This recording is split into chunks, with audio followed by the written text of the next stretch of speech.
Hi, it's me. I'm sending this from the lobby art gallery of the Oakville Public Library, where I've been doing some research on the night floaters. I remember all the nights me and my buddies sat smoking butts in the entranceway here, which was the smoking area in the library. Yeah, in the good old days. Anyways, I found this in an 1885 edition of the Oakville Journal.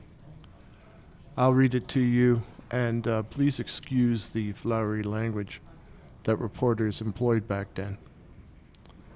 August 5th, 1885.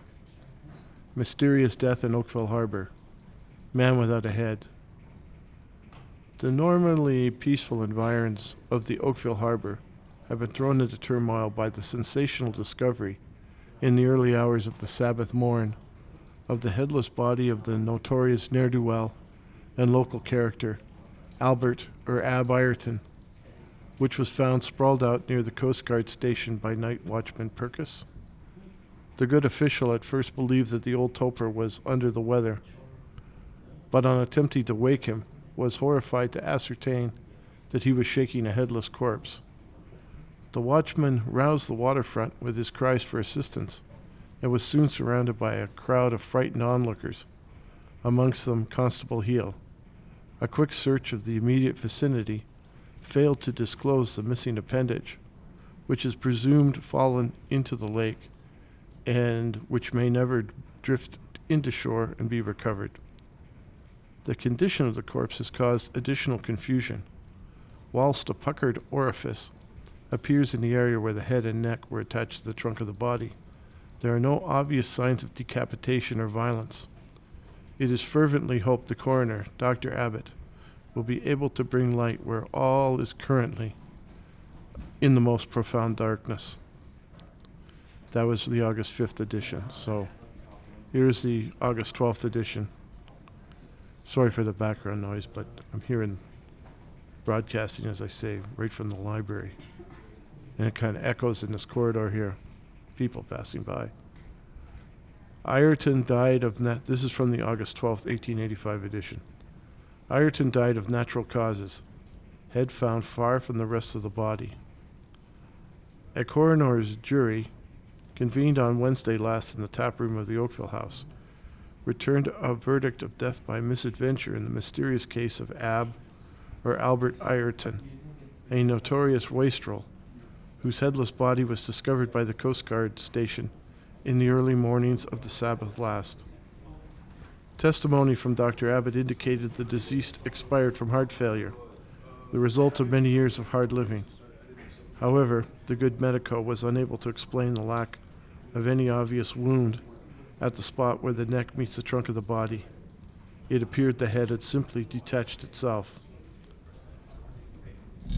The puzzle of the missing head was further obscured when Ireton's noggin was discovered lying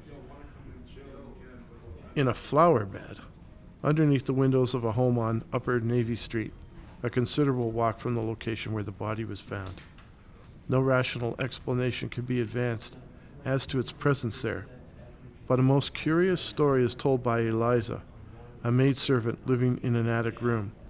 The hired girl has been troubled in her sleep for several nights and had suffered a reoccurring nightmare of a man with long, unkempt hair, a weather-worn face, and flaming red eyes peering through her bedroom window and leering at her. The face described certainly recalls Ireton's vulgar features, but it would have been impossible for the old sot to have hovered 30 feet above ground to perform such nocturnal spying. Ireton was known to the young woman, who was definitely afraid of him and his attentions, so it is generally believed that she imagined the entire episode, but other domestics in the area have been troubled by visions of men gaping at them in the dead of night. Okay, just hold on a second. Just hold on. I gotta shut up for a minute.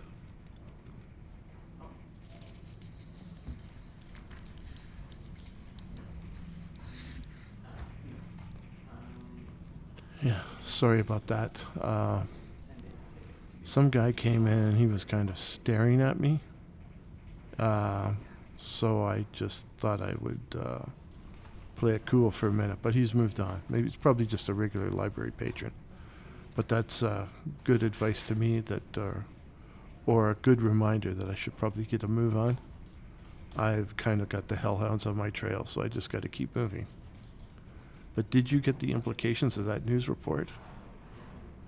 I mean, you got a headless body, a head found far away from the body, and rumors of spying in windows by members of the opposite sex. It seems obvious to me that Ireton was a night floater, and there must have been several of them if other servant girls were harassed. I'm going to do some more digging and see what I can find out about old Ab. I wonder if I went to school with any of his descendants, as there were a lot of people named Ireton around when I was growing up. I wonder.